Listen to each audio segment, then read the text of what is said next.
Hello. బంగారం చెప్పు బంగారం. ఎక్కడున్నారండి? ఆఫీస్ లో ఉన్నాను. ఒకసారి నేను అందమైన జీవితం కార్యక్రమానికి మెయిల్ చేశానన్నమాట. మేడమును జయ గారును సార్ మాట్లాడతారు, కళ్యాణ్ చక్రవర్తి గారు మాట్లాడతారు. ఓకే బంగారం. హలో శ్రీకాంత్ గారు నమస్తే. నమస్తే సార్. నా పేరు డాక్టర్ కళ్యాణ్ చక్రవర్తి అండి. నేను సైకియాట్రిస్ట్, రిలేషన్షిప్ సంబంధించినటువంటి అంశాలలో కొద్దిగా అనుభవం ఉంది. మేము అందమైన జీవితం అనేటటువంటి ఒక కార్యక్రమం వేదిక నుంచి మాట్లాడుతున్నాను. నాతో పాటు జయ గారు ఉన్నారు. నమస్తే అండి శ్రీకాంత్ గారు. నమస్తే అండి. సారీ, మీ ఆఫీస్ టైమింగ్స్ కొంతవరకు తీసుకోవడం జరిగింది. ఎందుకంటే మీ భార్య గారు చాలా ఇబ్బందికరమైన పరిస్థితుల్లో మాకు మెయిల్ చేశారు. అంటే చాలా అని ఇబ్బందికరమా అంటారా అనేది బహుశా కొంతమంది ఒప్పుకోవచ్చు, చాలా మంది ఒప్పుకోకపోవచ్చు. At the end of the day ఆవిడకి ఇది సమస్య కాబట్టి మేము మీకు చేయాలనే ఉద్దేశంతో మేము మీకు చేస్తున్నాము. నెంబర్ 1, ఇంత ఇదిగా బహుశా ఒక భర్తకు ఫోన్ చేసినప్పుడు ఎటువంటి షాక్ లేకుండా మాట్లాడటానికి మనస్ఫూర్తిగా ఫస్ట్ కాలర్ అండి. ఎందుకంటే చాలా మంది వాళ్ళకి ఎందుకు ఫోన్ చేసావు, ఇంటి గుట్టు బయటకు ఎందుకు, అసలు అనవసరం, మన ఇద్దరు 4 గోళ్ల మధ్యన మాట్లాడుకోవచ్చు కదని ఇలా చాలా మంది ఖండిస్తూ ఉంటారు. Those are the 2 points. Srikanth గారు బేసిక్ రాధిక గారు మాకు ఏమని చెప్పారంటే, క్లుప్తంగా నేను చెప్తాను.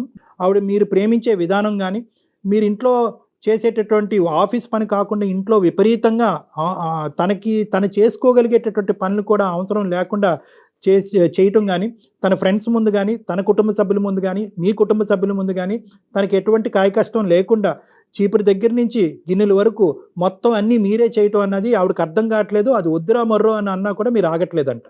మీరేమంటారు? మీ ఇంటి పరిస్థితి గురించి ఒక్కసారి వివరించండి. సార్ నమస్తే సార్. నమస్తే సార్. ఇప్పుడు అంటే మీరు ఫస్ట్ అన్న పాయింట్ కి మీరు యాక్సెప్ట్ చేశారు మాట్లాడడానికి అంటే, యా సార్ నేను ఆఫీస్ లోనే ఉన్నాను సార్. బట్ యాక్సెప్ట్ చేయడానికి కారణం ఏంటంటే నాకు తనంత ప్రాణం సార్. సో తను ఏం చెప్పినా నేను కాదను.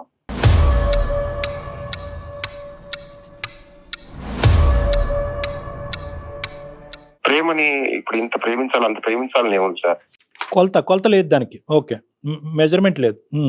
మెజర్మెంట్ ఏం లేదు కదా సార్. ఇది జనరల్ ఎవరైనా భార్యాభర్తలైనా భర్త చాలా ప్రేమించాలి, ప్రేమగా చూసుకునే భర్త కావాలి అని అనుకుంటారు. అది సహజమండి. ప్రేమ ఒక లిమిట్ వరకు ఉంటే బాగుంటుంది. ఎన్నిసార్లు చెప్పినా నువ్వు వినవు. చిన్న చిన్న విషయాలకు కూడా ఎట్లా ఉంటుందో తెలుసా, నాకు ఎంత ఫ్రస్ట్రేట్ అవుతున్నానో తెలుసా.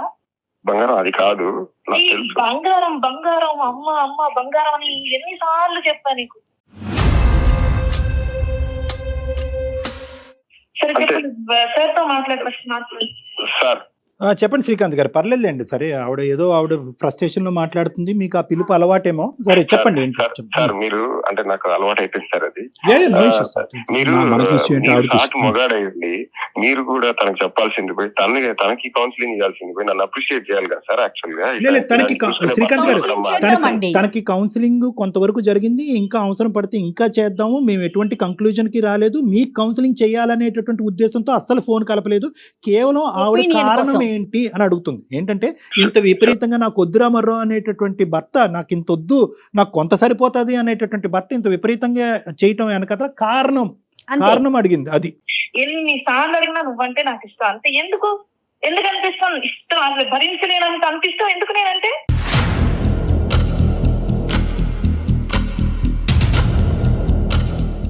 ఏమో సార్, అంటే నాకు తనంటే ప్రాణం సార్. ఇక తనకేం చెప్పినా అర్థం కావట్లేదు. నేను కానీ తనంటే ప్రాణము, తనంటే ఇష్టము, తన లేనటువంటి జీవితాన్ని శ్రీకాంత్ గారు ఊహించుకోలేరు. తనే తన జీవిత భాగస్వామి, తనకి మించినటువంటి వ్యక్తి లేరు. ఈ పదాలన్నీ మాకు అర్థం అవుతున్నాయి. కానీ ఇదంతా ఇవ్వటం వల్ల అవతల ఉండేటటువంటి వ్యక్తి ఆనందిస్తుందా, బాధపడుతుందా అనే గీత కూడా ఇంపార్టెంట్ కదండి. ఆవిడ ఆనందిస్తుందా, బాధపడుతుందా? చాలా చెప్పినా అడిగినా ఇదే సమాధానం. ఇప్పుడు మీ ఫ్రెండ్స్ ఉంటారు, వాళ్ళ మీద కూడా ఒక రెస్పెక్ట్, ఒక ఇష్టం ఉంటుంది కదా. అలాగే నాకు మా అమ్మ అంటే ఇష్టం, నాకు మా అమ్మతో టైం స్పెండ్ చేయాలని ఉంటుంది. మా నాన్న అంటే ఇష్టం, ఆయనతో కాసేపు మాట్లాడాలని ఉంటుంది. నా ఫ్రెండ్స్ తో మాట్లాడాలని ఉంటుంది. అవును, మీ అమ్మ వాళ్ళ ఇంటికి అటు ఇటు వెళ్ళాలంటే నేను తీసుకెళ్తున్నా కదా దగ్గర ఉండి. తీసుకెళ్తున్నావు, నువ్వు కూడా వస్తున్నావు, నువ్వు నా వెనకాలే తిరుగుతున్నావు. వాళ్ళు కూడా ఇక లిమిట్స్ లో ఉంటున్నారు అనమాట. ఇప్పుడు నేను మా అమ్మతో ఉన్నప్పుడు చిన్న పిల్లలు చక్కగా ఆడుకుంటాను. ఇప్పుడు ఆ ఫ్రీడమ్ ఏది? ఎప్పుడైనా నువ్వు నా వెనకాల అసలు నాకు ఎంత చిరాకు వస్తుందంటే నీకు అసలు చెప్పినా అర్థం కావట్లేదు. వాళ్ళు కూడా హ్యాపీగా ఫీల్ అవుతున్నారు. వాళ్ళు హ్యాపీగా ఫీల్ అవుతున్నారంట. రాధిక గారు, ఎందుకో అట్లా ఫీల్ అవుతున్నావు, చక్కగా చూసుకుంటుంటే దొరక వస్తున్నారు బయట, ఇంత చక్కగా చూసుకుంటున్నారు. వాళ్ళు ఆయన్నే సపోర్ట్ చేస్తున్నారు. నా బాధ ఎవరికి అర్థం కావట్లేదు. ఒక సిచ్యువేషన్ ఎవరికి అర్థం కాకుండా ఎలా అయిపోతుందంటే అలా కాదు రాధిక, అమ్మా లేదు, నా ఒపీనియన్ లేదు, రాధిక, నేను ఎవరికి ఏం చెప్పుకోవడానికి లేదు. సరే అమ్మ నాన్న ఆ జనరేషన్ వాళ్ళు ఆ విధంగా అనుకోవటం అన్నది సబబే, కానీ నీ ఫ్రెండ్స్ నీ స్నేహితులు నీ కామన్ గ్రూప్ లో ఏమనుకుంటున్నారు అది కూడా చెప్పు అతనికి. అసలు వాళ్ళు జోకులు వేసుకుంటున్నారు. నేను చెప్పాను, నేను చెప్తే కూడా వాళ్ళ మాటలు పట్టించుకోకు, ఏదో జోక్ గా అంటున్నారులే, నీకు నేనేమన్నంటే ఫీల్ అవ్వాలి, ఊళ్ళో వాళ్ళ మాటలన్నీ ఎందుకు చెప్పాను సార్ ఆల్రెడీ, ఇలా అంటున్నారు, నేను ఒక విషయం చెప్పనా సార్, అంటున్నారు, వద్దు అలా చెప్పాను సార్ ఆల్రెడీ. సార్ నేను నా భార్యకి నేను వర్క్ లో హెల్ప్ చేస్తున్నానండి, దానిలో తప్పే ఉంది. ఎవరో ఏదో అనుకుంటారని మనం ఎందుకు ఇచ్చేయటం. నాకు బాగాలేనప్పుడు, నేను హెల్ప్ అడిగినప్పుడు, నేను ఒక్కదాన్ని ఉన్నప్పుడు లేదా ఎక్కువ పని ఉన్నప్పుడు హెల్ప్ వాళ్ళు వచ్చినప్పుడు వీళ్ళు వచ్చినప్పుడు ప్రతి చిన్న దానికి ఎందుకు సార్, ప్రతి చిన్న విషయానికి ఆయన హెల్ప్ ఎందుకు. ఇప్పుడు నేను కూడా కొన్ని పనులు చేయగలను, నాకు చేతనే నన్ను చేయనివ్వండి, బొమ్మను కాదు కదా నేను. ఎల్కేజీ యూకేజీ పిల్లోడైనా చెప్తాడు లవ్ అనేటటువంటి దానికి మెజర్మెంట్ లేదు, ఎంత అవతల వ్యక్తి ఎంత తీసుకోగలరు అనేటటువంటి కాన్సెప్ట్ కూడా అంతే ఇంపార్టెంట్. అదే మెజరింగ్ స్టిక్. ఇప్పుడు ఈ రోజు మెజరింగ్ స్టిక్ ఏముంది, ఏమైనా తూకం వేస్తామా, కేజీ లెక్క పెడతామా, లేదంటే టేబుల్తో కొలతేస్తామా? కాదు. ఎప్పుడైతే మీ భార్య ఇది చాలు, ఇంతకు మించి వద్దు, ఇది బహిరంగం అవుతే కనుక పరుగు పోతుంది, నా స్వేచ్ఛకి భగ్నం కలుగుతుంది, నేను ఫ్రీగా ఉండలేకపోతున్నాను అన్నప్పుడు అక్కడ అయిపోవాలి మీరు. సార్ నేను ఒకటి చెప్పనా సార్, మీరు చెప్పిన దానికి నేను ఒకటి చెప్పాలంటే, నేను ఇది ఏది కావాలని, నేను ఏదో కావాలని ప్రేమ చూపించాను, డ్రామా చేయట్లేదు, అది మాకు అర్థమవుతుంది, డ్రామా చేయట్లేదని మాకు అర్థమైంది. చెప్పండి. ప్రతి వ్యక్తికి ఒక పర్సనల్ స్పేస్ కావాలని కోరుకుంటామండి. నా ఇండివిజువాలిటీ, నా థాట్స్, నా ఇష్టాలు, చిన్న చిన్న వంట చేసుకోవడం అప్పుడప్పుడు, ఇవి నా ఇష్టాలు, అది కూడా చేయనివ్వట్లేదు నువ్వు. తీసుకొస్తా కదా, నేనే చేస్తా కదా, నీ ఇష్టాలన్నీ నేనే చేస్తున్నా కదా. బాబోయ్, ఇంత అతి ప్రేమ నాకు వద్దు, నీకు నమస్కారం. ఎందుకు అంత నాకు అసలు అర్థం కావట్లా, నువ్వు నాకు పిచ్చెక్కిపోతుంది. అసలు నేనేం చెయ్యాలి చెప్పు నా జీవితంతో, నేనేం చెయ్యాలి అసలు? నువ్వు లేకుండా నా జీవితంతో నేను చేసే పని చేయాలి చెప్పు. బహుశా భార్యకి ఇంకో విధమైనటువంటి ఆలోచనలు వచ్చి నాకు దూరం అవుతుందనే అభద్రత ఏమన్నా మీకుందా మానసికంగా? You feel insecure about your wife? లేదు సార్, అలాంటిదేం లేదు. పొసిటివ్నెస్ అనేది సార్, మీరు సాటి మగవాడికి అడుగుతున్నా, ఏ మగవాడికైనా పొసిటివ్నెస్ అనేది ఎంతో ఉంది సార్. ఫ్రస్ట్రేషన్ వల్ల ఎవరికి చెప్పుకోలేక చెక్ చేశానా, అలాగని నీ ఫోన్ చెక్ చేయడం, వెళ్తున్నావు స్పై చేయడం కానీ, మరి ఇంకేంటి పొసిటివ్నెస్ అంటే? నా ప్రేమకి పొసిటివ్నెస్ అనేది కారణం కాదు సార్. ఒక్క నిమిషం. పొసెసివ్నెస్, ప్రేమ, అనుమానం, ఈ మూడిట్ల మధ్యన ఉండే గీత చాలా సన్నంగా ఉంటుంది. నువ్వు ఎక్కడికి వెళ్తున్నావో చూస్తున్నాను, నువ్వు ఏం చేస్తున్నావో చూస్తున్నాను, నువ్వు ఎవరితో మాట్లాడుతున్నావో వింటున్నాను అనేటటువంటిది. ఇది ఏంటండి ఇలా అని ఒకప్పుడు ఆ అమ్మాయి అందనుకోండి, ఎవరు మన రాధిక అందనుకోండి, లేదు ఇది అనుమానం కాదు ప్రేమ అతను డిఫైన్ చేశాడు అనుకోండి. But at the end of the day Radhika యొక్క స్వేచ్ఛ హరించబడుతుంది. రాధిక ఎవరితో మాట్లాడాలో, ఏం చేయాలో, ఎటువైపు చూడాలో, అంటే వీళ్ళ కేసుకి సందర్భం కాదు. నేను చెప్తున్నాను ఏంటంటే, అవతల వ్యక్తి యొక్క రిసీవింగ్ ఎండ్లో ఉండి యువతల యొక్క వ్యక్తి యొక్క భావాన్ని వాళ్ళకి అర్థం అవుతే నువ్వు ఎంతన్నా ప్రేమించుకో, నో ప్రాబ్లం. కానీ ఎప్పుడైతే కనుక ఈ ప్రేమ అతి పొసెసివ్నెస్, ఈ ప్రేమ అతి పొసెసివ్నెస్ కాస్త అనుమానం కింద మారుతుందో, అక్కడ అవతల వ్యక్తి ఖచ్చితంగా వాళ్ళ ఇమోషన్ ఎక్స్ప్రెస్ చేస్తారు. యువతలు నిలబడినటువంటి వ్యక్తి దాన్ని అర్థం చేసుకోవాలి, అక్కడ గీత గీసుకోవాలి. సో గీత అనేది ఇంపార్టెంట్. నేను ప్రేమిస్తున్నాను తప్పేంటి, నేను పని చేస్తున్నాను తప్పేంటి అని అంటున్నాడు, నా భార్య తప్పేంటి ఇలా అడుగుతున్నారు. అయితే ఇక్కడ ఇవన్నీ పాయింట్స్ కరెక్ట్, ఇవన్నీ అర్థమవుతుంది. కానీ ఈరోజు మీ భార్య నాకు ఇంతొద్దు, ఇందులో పావు వంతు సరిపోతుంది, లేదంటే అరవంతు సరిపోతుంది, లేదంటే వంతుల లెక్కన మెజర్ చేయటం కష్టమైనప్పుడు, నాకు ఇది చాలు అన్నప్పుడు నువ్వు ఆపేసే బాబోయ్ అని దండం పెట్టినప్పుడు మీరు ఆగిపోవటం మంచిది. ఎందుకు ఎవరి గురించి అన్నెసెసరీ ఎనర్జీ? అంటే తన గురించి తను తెలుసుకోవాలనుకుంటుంది, తన పనులను తను చేసుకుని ఆనందంగా ఉండాలనుకుంటుంది, వాళ్ళ అమ్మా నాన్న ఇంటికి వెళ్ళి ఒక చిన్న పిల్లలాగా ఇంట్లో తిరగాలి అని అనుకుంటుంది. వీటన్నిటికి మీరు ఒక గిరిగీసి ఒక బందికానంలో పెడితే కనుక మీరు ప్రేమిస్తున్నారని ఆనందించాలో, నలుగురు ఆ ప్రేమ గొప్పది అని ఆనందించాలో ఆ అమ్మాయికి అర్థం కావట్లేదు. నీ ప్రేమకు దన్నారా బాబు అని చెప్పి మీ దగ్గర నుంచి దూరంగా ఉండాలో అమ్మాయికి అర్థం కావట్లేదు. సో ఇటువంటి ఉక్కిరి బిక్కిరి పరిస్థితి వచ్చినప్పుడు నా బాధ అర్థిస్తాక ఎవరికి చెప్పుకోవాలి తెలియక లోన్లీ కలిసి చచ్చిపోవాలనిపిస్తుంది. అదేంటమ్మా, చిన్న చిన్న విషయాలు. అతి ప్రేమ వల్ల చనిపోయినటువంటి భార్య వినటానికి బాలేదమ్మా, అదొద్దులే. చెప్పదు ఎందుకు, ఎందుకు ఇదంతా అలా కాదమ్మా.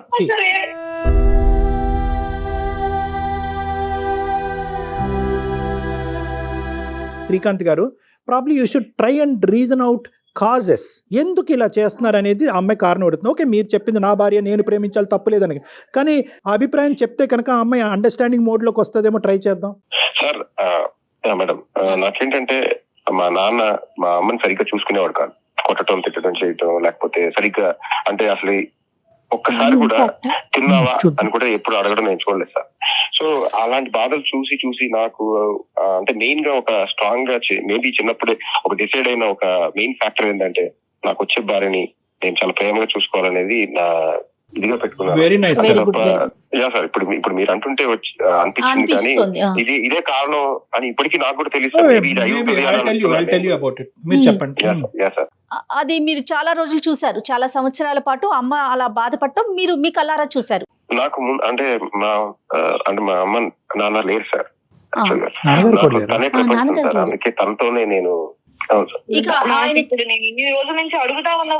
సర్వస్వం మీరే. రాధిక, ఒకసారి కొంచెం మీరు ఆ పీక్ పాయింట్ నుంచి కొంచెం వెనక్కి రండి, ఒకసారి ఆలోచించండి. వెయిట్ ఇక్కడ ఒకటి, అవును మేడం, ఇప్పుడు ఇక్కడ రాధిక ఇక్కడ ఏంటంటే నువ్వు తీసుకునే విధానం బట్టి ఉంటుందమ్మా. ఈ రోజు లిమిట్ చేయమంటే కనుక రేపటి నుంచి అతను టోటల్ గా దీనికి పెద్ద తాళం కప్పేసేస్తాడు. అతనిలో ఎంత ప్రేమ ఉన్నా ఎంత భావం ఉన్నా కూడా అది నీకు పంచడానికే భయపడుతూ పంచేటటువంటి పరిస్థితిలో వస్తుంది. నాకు అలా ఉండాలని ఏం లేదు సార్. నాకు ప్రేమించాలి, నాకు కూడా తనంటే ఇష్టమే. కాకపోతే ఇంత అతి ప్రేమ వల్ల ఒక రకమైన చిరాకు, అందరి ముందు అట్లా చేస్తున్నప్పుడు ఒక రకమైన అలా ఉంటుంది. Radhika, let me speak 1 minute అమ్మా. You have expressed your emotion efficiently, నాకు అర్థమైంది.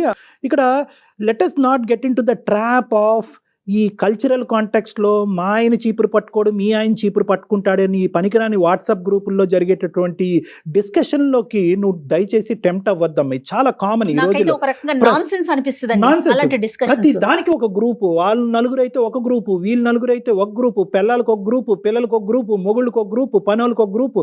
ఈ గ్రూపుల వల్లే సగం దరిద్రం వస్తుంది. ఇప్పుడు వాస్తవానికి నిజంగా వీళ్ళందరూ కూడా విషబీజం అనేది నీ మనసులో నాటకపోతే ఈరోజు మా దగ్గరికి ఎందుకు వస్తావమ్మా? ఈరోజు ఒకప్పుడు ఒక 20 మంది ఉన్నారనుకో నీ గ్రూప్లో, అందులో ఒక్కళ్ళకైనా ఒక బుర్ర పనిచేసి అరే మనం ఈ మాట అంటం వల్ల అక్కడ భార్యాభర్తల మధ్యన దూరం పెరుగుతుంది కాదమ్మా, ఇది కూడా లాభదాయకమే, మా ఆయన చేయనటువంటి గొప్పతనం అంతా మీ ఆయనలో చూస్తున్నావు, ఇలాంటి మొగుడు ఉంటావు నీకు అదృష్టం అని చెప్పి ఒక్కరికైనా బుర్ర పనిచేసి నీతో ఒక చెప్పుంటే కనుక ఈరోజు మేమెందుకు, మా కౌన్సిలింగ్ ఎందుకు?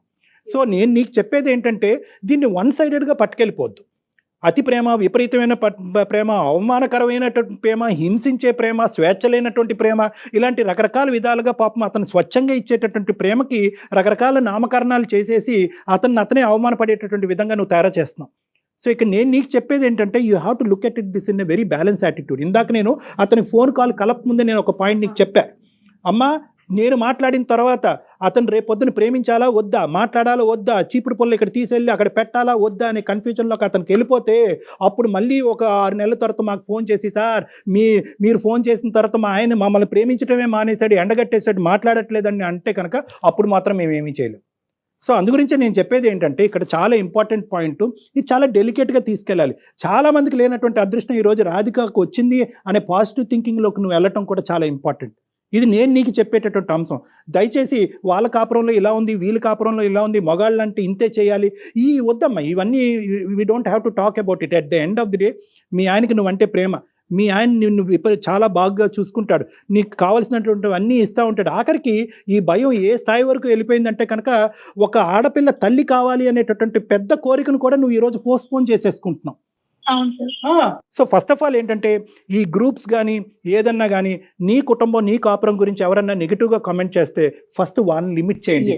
నా భర్త అంటే నాకు పంచప్రాణాలు, ఇలాంటి భర్త నాకు దొరకటం నా అదృష్టం అని చెప్పి నువ్వు ఒక్క మెసేజ్ ఆ గ్రూప్లో పెడితే కనుక అందరూ నోర్లు షట్ అయిపోతాయి. అలా కాకుండా అవునా భర్త ఇలా ఉండకూడదా, మొగుడు ఇలా ఉండకూడదా, ఓహో మీ మొగుడులాగే నా మొగుడు ఉండాలా అనే కాన్సెప్ట్లోకి నీకు వెళ్ళావా వాళ్ళు నీ కాలు పట్టుకుని లాగేస్తారు.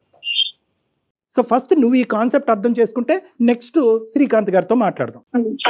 శ్రీకాంత్ గారు ఇక్కడ శ్రీకాంత్ గారు ఒక్క 2 minutes సార్, ఒక పేషెంట్గా వినండి. బేసికలీ ఏంటంటే హ్యాట్స్ ఆఫ్ అండి. అంటే నిజంగా మా తల్లికి రానటువంటి ప్రేమ ఈరోజు నా భార్యకి ఇస్తున్నాను అనేటటువంటి అద్భుతమైనటువంటి ఆలోచన శైలి మీకు ఉండటం అనేటటువంటిది బహుశా రాధిక గారు చేసుకున్న అదృష్టం. ఆ అమ్మాయికి అది కనిపించట్లేదు, అది వేరే విషయం. ఆ అమ్మాయికి వినిపించే విధంగా నేను చెప్పాను, ఇప్పటికి ఆ అమ్మాయికి రియలైజ్ అవుతుందని నేను అంటే ఒక తల్లి స్థానంలో భార్యను చూసేటటువంటి మగవాళ్ళు ఈ రోజు సమాజంలో చాలా అరుదు, చాలా తక్కువ మంది. భార్య తల్లికి ఇంపార్టెన్స్ ఇస్తారు, లేదంటే భార్యకి ఇస్తారు. 2 స్థానాలు ఒకలాగా చూడరు, చాలా రేర్గా. సో మీరు అలా చూస్తున్నారు అంటే కనుక ఆ అమ్మాయి అదృష్టవంతురాలు, మీ యొక్క ప్రేమకు మేము హ్యాట్స్ ఆఫ్ చెప్తున్నాం. కానీ ఈరోజు అక్కడ ఏదో మా తండ్రి గారి ద్వారా మా తల్లికి దొరకలేదు కాబట్టి అక్కడ ప్రేమ ఇక్కడ ప్రేమ అన్ని ప్రేమలు కలిపి ఈ అమ్మాయికి తినిపిద్దామంటే ఈ అమ్మాయి అంత తినేటటువంటి ఓపిక లేదు ఈ అమ్మాయికి. ఆ అమ్మాయి ఎప్పుడైతే కనుక నా స్వేచ్ఛ హరించబడుతుంది, నా ఫ్రీడమ్ పోతుంది, నేను నాలా ఉండలేకపోతున్నాను అని అంటుంటే కనుక మిమ్మల్ని మీరు కొద్దిగా సెల్ఫ్ లిమిట్ చేసుకోవాల్సినటువంటి అవసరం ఉంది అన్నది థెరపిస్ట్గా నాకు బలంగా అనిపిస్తుంది. మీరు ఎంతన్నా ప్రేమించండి, కానీ మీరు ప్రేమించేటటువంటి అంశాన్ని ప్రత్యేకంగా పనుల రూపానో ఆ అమ్మాయిని ఏ పని చేయకుండా ఉంటామో, ఆ అమ్మాయి ఎక్కడికి వెళ్ళినా 1 గంట సేపు ఫ్రీగా ఉండలేనటువంటి పరిస్థితి, ఆ అమ్మాయికి ఏదైనా ఒంట్లో బాగాలేకపోతే మీరు అన్నీ మానుకుని ఆ అమ్మాయి పక్కనే కూర్చోవటం, ఆ అమ్మాయి వాళ్ళ అమ్మ నాన్న ఇంటికి వెళ్తే మీరు అక్కడ పరిగెట్టుకుని వెళ్తే కనుక ఆ అమ్మాయికి ఎలా ఉంటుందంటే మీరు తన నీడైపోతారు కంటిన్యూస్గా. దానివల్ల ఏమవుతుందంటే కనుక ఆ అమ్మాయి సెల్ఫ్ డెఫినేషన్ అన్నది ఆ అమ్మాయి మర్చిపోతుంది. రేపు పొద్దున నేను దురదృష్టం కొద్ది మీరేదన్నా చేయలేనటువంటి పరిస్థితి వచ్చి ఆ అమ్మాయి ఇంటిల్లపాది అన్నీ చూసుకునేటటువంటి ఒక దురదృష్టకరమైనటువంటి పరిస్థితి ఏదన్నా వస్తే కనుక ఆ అమ్మాయి ఇన్కెపాసిటేట్ అయిపోతుంది. తన ఆలోచన వాడలేదు, తన చేతులు వాడలేదు, తన మాట వాడలేదు, తన బ్రెయిన్ వాడలేదు. సో కాబట్టి నా ఉద్దేశం ఏంటంటే మీరు చేసేదంతా చెయ్యండి, ఇచ్చేదంతా ఇవ్వండి, కానీ ఎప్పుడు ఇది అక్కర్లేదు ఇంకా చాలు అన్నప్పుడు ఒక్కసారి ఆలోచించి నీకు అక్కర్లేదన్నా నేను ఇస్తాను అనే మొండి కాన్సెప్ట్తో కాకుండా ఇక్కడతో సరిపోతుందేమో, బహుశా చాలేమో, మిగతా తను చేసుకోగలదేమో, తను ఇండివిజువల్గా ఒక చెట్టు ఎదిగే విధంగా తను ఎదిగేటటువంటి ప్రయత్నం కూడా నేను చేస్తాను, ఆ విధంగా తను ఎదగటం అనేది కూడా ప్రేమ అన్నట్టుగా మీరు అనుకుంటే ఆ అమ్మాయి హ్యాపీ, మీరు హ్యాపీ. తను ఇండివిజువల్గా ఎదిగేటటువంటి ప్రయత్నం తను చేయటం కూడా ప్రేమే. ఈ కాన్సెప్ట్ ఒకటిసారి గుర్తుపెట్టుకోండి. ఓకే, అప్పుడు మీ ఇద్దరి మధ్యన ఈ డిఫరెన్సెస్ మా లాంటి వాళ్ళకి వచ్చి కౌన్సిలింగ్ తీసుకునేటటువంటి అవసరం పడదు. చాలా రోజులు, ఎన్నో సంవత్సరాలుగా ఎంతో కాలం మీరు హ్యాపీగా ఉండొచ్చు, చక్కటి పిల్లల్ని కనొచ్చు, సంతోషంగా ఉండొచ్చు. మీ థాట్స్ ఇటువంటి అంశాల మించి గ్రోత్ అండ్ అభివృద్ధి మీద ఫోకస్ చేయొచ్చు అన్నది నా అభిప్రాయం. ఒకసారి ఆలోచించుకోండి శ్రీకాంత్. ఓకే సార్, అంటే నాకు 2-3 సార్లు ఈ పరంగా మేము అంటే నేను అసలు గొడవ పెట్టుకోవడానికి ఇష్టపడను సార్. తను మాట్లాడినా కూడా తను అంటే చెప్పింది సార్, అంటే నేను ఈ రకంగా నేను ఆలోచించలేదు సార్, ఇంత సివియర్ గా ఉంటుందని నేను ఆలోచించలేకపోయాను. సో ఇద్దరు అర్థం చేసుకుని ఒక్కసారి మా కాన్సెప్ట్ బేసిస్ మీద ఒకసారి ఇంటికి వెళ్ళి ఇద్దరు మాట్లాడుకోండి. దానికి మించి ఏమైనా డౌట్స్ ఉంటే నాకు కాల్ చేయండి.